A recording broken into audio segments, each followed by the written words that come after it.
नमस्कार, मैं हूं आपके साथ सिद्धांत पाठक और आप देख रहे हैं एशियन न्यूज की खास पेशकश इंटरनेशनल खबरें, जिसमें हम आपको बताएंगे देश और दुनिया की तमाम बड़ी खबरें। तो चलिए कार्यक्रम की शुरुआत करते हैं।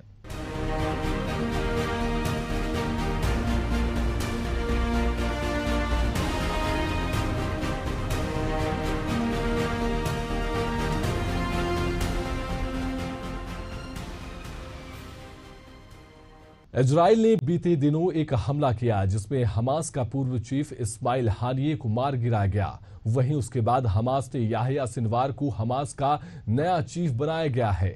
सिनवार बेहद खूंखार माना जाता है और इसी वजह से उसे खान यूनिस का कसाई भी कहा जाता है। आखिर उसे कसाई क्यों कहा जाता है और कौन है हमास का नया चीफ, बताएंगे आपको इस रिपोर्ट में।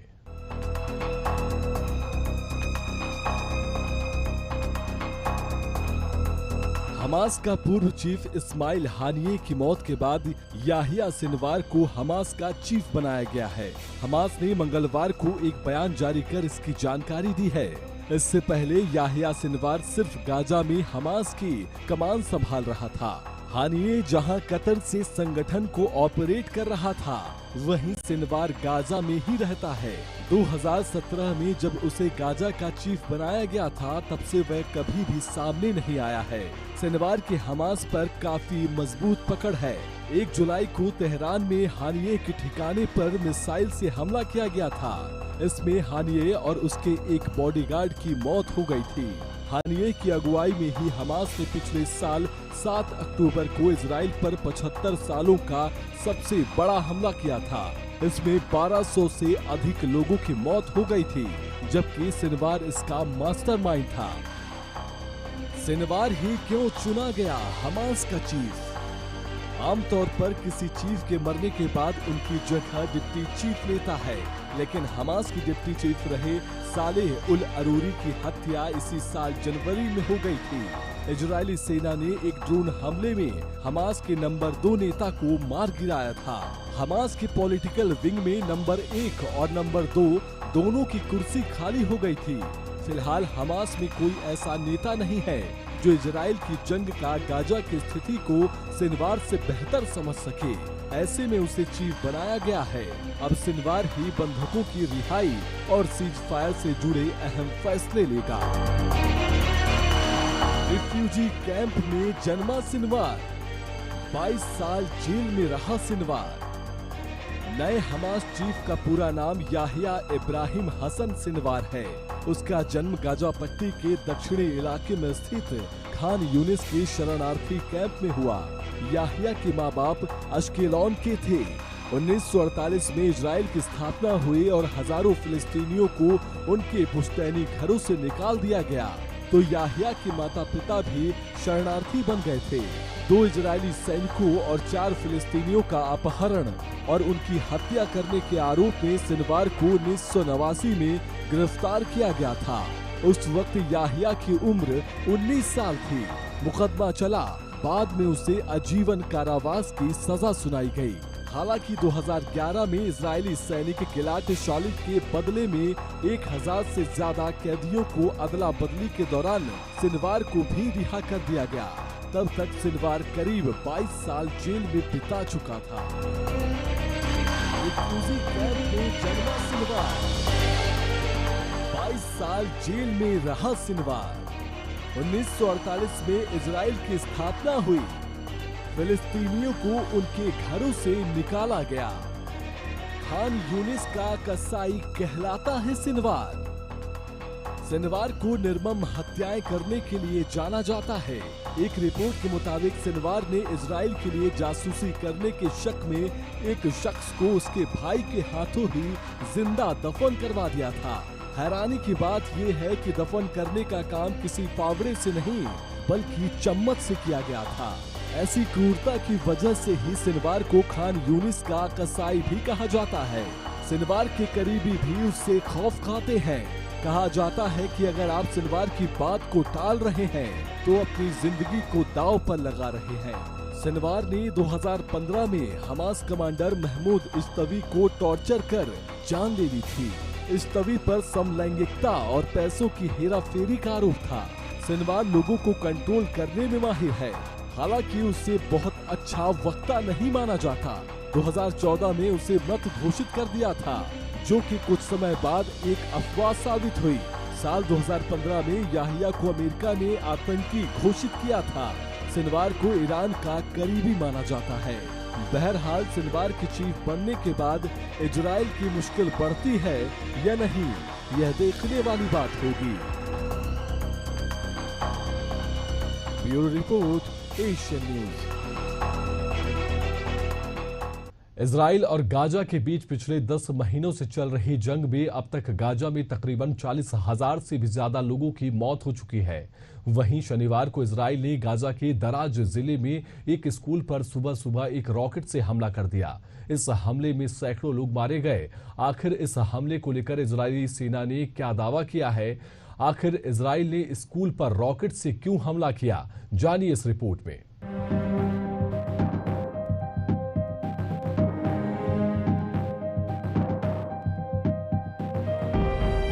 इजराइल ने गाजा के दराज जिले में एक स्कूल पर बीते शनिवार की सुबह एक हमला किया। इस हमले में 100 से ज्यादा लोगों की मारे जाने की खबर सामने आई है, जिनमें महिलाएं, बच्चे और बुजुर्ग शामिल हैं। इस स्कूल में कई लोगों ने शरण ले रखी थी। वही बताया जा रहा है कि सुबह की नमाज पढ़ने के दौरान यह हमला हुआ।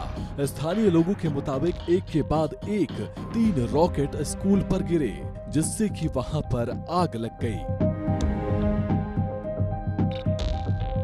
वहीं इजरायली सेना का दावा है कि अल तबीन स्कूल का इस्तेमाल हमास ऑफिस के तौर पर किया जा रहा था। उसमें हमास के कई आतंकी मौजूद थे। हमला आम नागरिकों पर नहीं किया गया। इजरायली डिफेंस फोर्स IDF ने कहा कि हमले से पहले नागरिकों को कम से कम नुकसान पहुंचे, इसके लिए उन्होंने कई कदम उठाए थे। इलाके की हवाई निगरानी की गई थी। साथ ही वहां मौजूद इजराइल के इंटेलिजेंस सोर्स के जरिए भी जानकारी इकट्ठा की गई थी।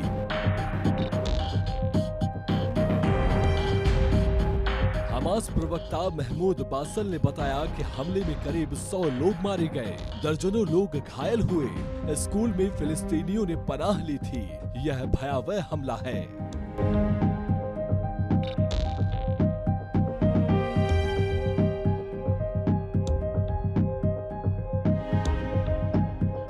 इससे पहले गुरुवार को भी गाजा में 2 स्कूलों पर इजरायली सेना ने हमला किया था, जिसमें कम से कम 18 लोग मारे गए थे। तब इजरायली सेना ने कहा था कि उसने हमास के कमांड सेंटरों पर हमला किया है।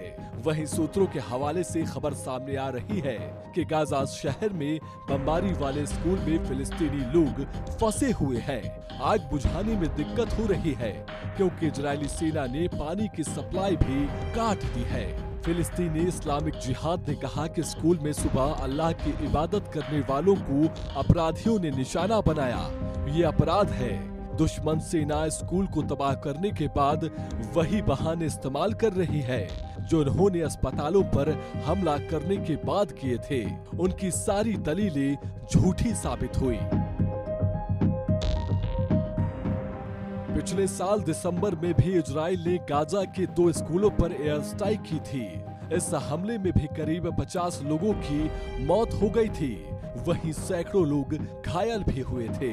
7 अक्टूबर से लेकर अब तक इजराइल ने 430 बार UNRWA के परिसर पर हमला किया। इजराइल और हमास जंग के 10 महीने पूरे हो चुके हैं। जंग में अब तक 41,000 से ज्यादा लोग मारे जा चुके हैं। गाजा में अब तक करीब 40,000 लोगों की मौत हो चुकी है। इसमें 16,000 से ज्यादा बच्चे हैं। वहीं देखते ही देखते इस जंग ने कई आतंकियों के साथ साथ हजारों बेकसूरों को भी इस जंग का शिकार बनाया है, और अब भी कई लोग खौफ के साए में जीने के लिए मजबूर हैं।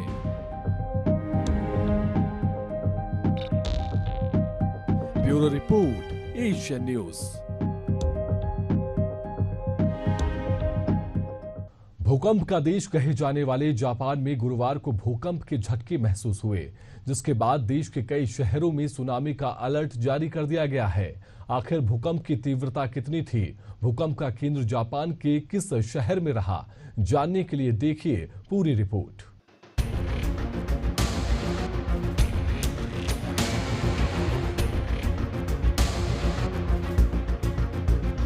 जापान में गुरुवार को 7.1 तीव्रता के भूकंप के झटके महसूस हुए। इसके बाद सुनामी का अलर्ट जारी किया गया। भूकंप का केंद्र जापान का क्यूशु द्वीप में जमीन से करीब 8.8 किलोमीटर नीचे बताया जा रहा है। मियाजाकी, कोची, ओइटा, कागोशिमा और इहिमे शहर में सुनामी की एडवाइजरी जारी की गई है। इससे पहले 1 जनवरी को जापान में 7.6 तीव्रता का भूकंप आया था। इसमें 318 लोगों की मौत हुई थी और 1300 लोग घायल हुए थे। इशिकावा में भूकंप से कई जगहों पर आग लग गई थी। इससे 200 इमारतें जलकर खाक हो गई थी। इससे पहले मार्च 2011 में जापान में अब तक का सबसे खतरनाक भूकंप आया था, जिसमें 16,000 लोगों की मौत हो गई थी। जापान में ही ज्यादा सुनामी क्यों आती है? भूकंप के लिहाज से सबसे सेंसिटिव एरिया में है। यहाँ भूकंप आते रहते हैं क्योंकि ये 2 टेक्टोनिक प्लेट के जंक्शन के पास स्थित है। इशिकावा प्रांत जहाँ भूकंप आया है, महासागर के चारों ओर भूकंपीय फॉल्ट लाइनों की एक घोड़े की नाल के आकार की श्रृंखला रिंग ऑफ फायर के करीब स्थित है।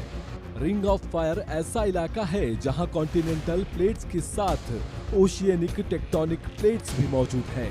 ये प्लेट्स आपस में टकराती हैं तो भूकंप आता है। इनके असर से ही सुनामी आती है और वॉल्केनो भी फटते हैं। दुनिया के 90% भूकंप इसी रिंग ऑफ फायर में आते हैं। यह क्षेत्र 40,000 किलोमीटर में फैला है। दुनिया में जितने सक्रिय ज्वालामुखी हैं, उनमें से 75% इसी क्षेत्र में है। जब भी भूकंप के बाद सुनामी आती है तो समुद्र की सतह से नीचे चलने वाली लहरें पहले तटों से टकराती हैं। जब समुद्र के नीचे की लहरें तटों की ओर बढ़ती हैं, तो नीचे एक वैक्यूम क्रिएट होता है जो किनारे से ऊपर के पानी को समुद्र की ओर खींचता है। इससे बंदरगाह के किनारे या समुद्र तल की जमीन नजर आने लगती है। समुद्र के पानी का पीछे जाना ये संकेत है कि अब सुनामी आने वाली है।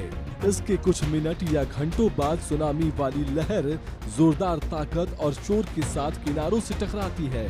सुनामी विनाशकारी लहरों की एक सीरीज होती है जो एक के बाद एक आती है। इसे वेव ट्रेन कहा जाता है।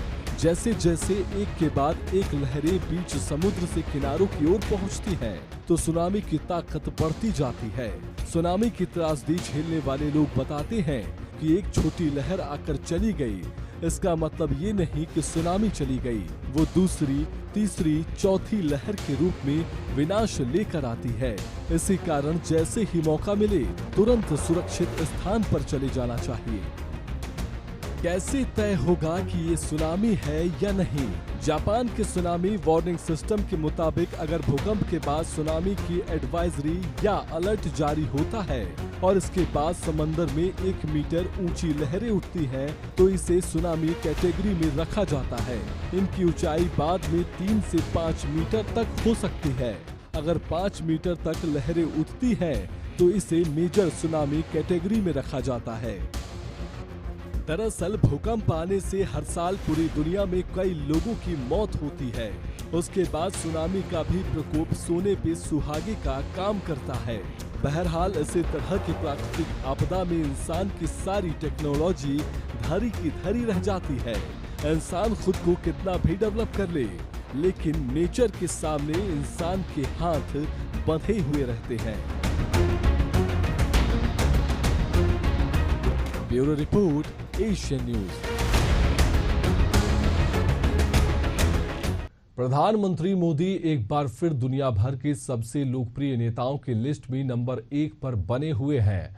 आखिर किसने यह लिस्ट जारी की और कैसे पीएम मोदी दुनिया के नंबर 1 नेता बने हुए हैं और इस लिस्ट में दुनिया के और भी कौन नेता शामिल हैं, देखिए इस रिपोर्ट में।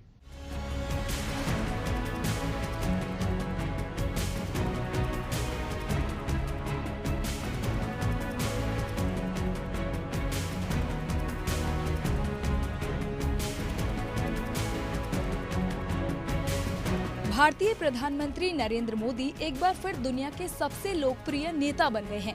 ये डेटा मॉर्निंग कंसल्ट नाम की ग्लोबल डिसीजन इंटेलिजेंस फर्म ने दुनिया के 25 देशों के प्रमुखों की अप्रूवल रेटिंग लिस्ट जारी की है। इस लिस्ट में 69% रेटिंग के साथ पीएम मोदी पहले स्थान पर हैं। वहीं लिस्ट में दूसरा स्थान मैक्सिकी राष्ट्रपति आंद्रे मैनुएल लोपेज ओब्राडोर को मिला है, जिनकी अप्रूवल रेटिंग 60% रही।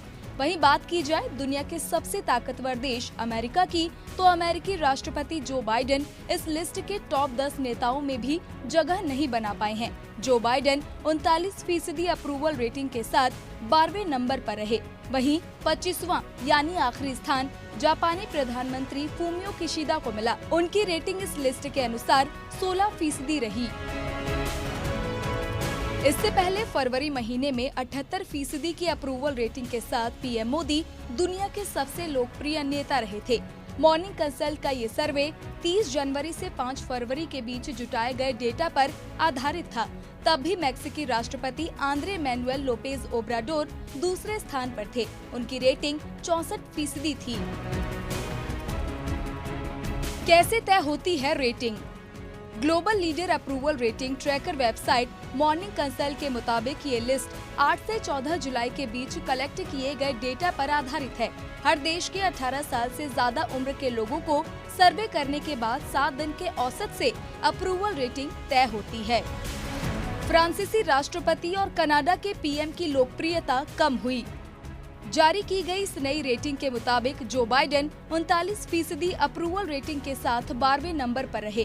कनाडा के PM Justin Trudeau 29% approval rating के साथ 20वें स्थान पर और फ्रांसीसी राष्ट्रपति इमैनुअल मैक्रों को 20% अप्रूवल रेटिंग के साथ लिस्ट में 22वां स्थान मिला है। इससे कहा जा सकता है कि इन 3 नेताओं की लोकप्रियता में गिरावट आ रही है।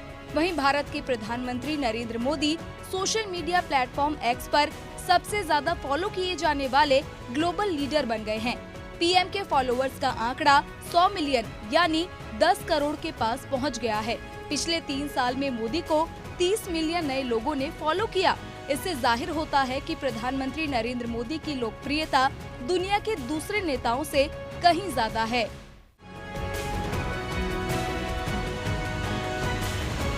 Bureau report, Asian news.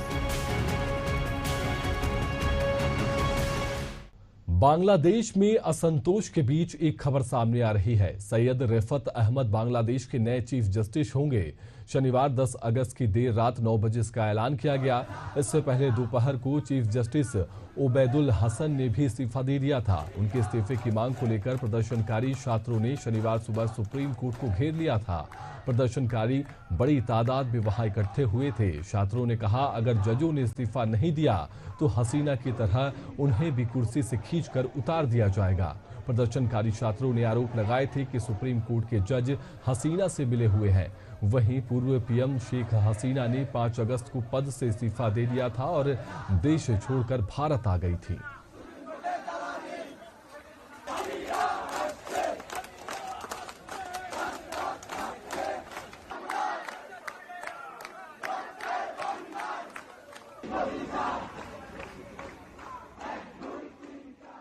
Bangladesh में प्रधानमंत्री पद से इस्तीफे के 6 दिन बाद शेख हसीना ने कहा कि अमेरिका को सेंट मार्टिन आइलैंड न देने की वजह से उनकी सरकार गिराई गई है। एक रिपोर्ट के मुताबिक हसीना ने अपने करीबी सहयोगियों से कहा, मैं कट्टरपंथियों की हिंसा में मरने वालों की संख्या को बढ़ने नहीं देना चाहती थी। वे छात्रों के शवों के जरिए सत्ता हासिल करना चाहते थे, लेकिन मैंने पद छोड़कर ऐसा नहीं होने दिया। आपको बता दें कि शेख हसीना प्रधानमंत्री पद से इस्तीफे के बाद से भारत में मौजूद हैं। वहीं उन्होंने कहा कि वह बांग्लादेश वापस लौटेंगी।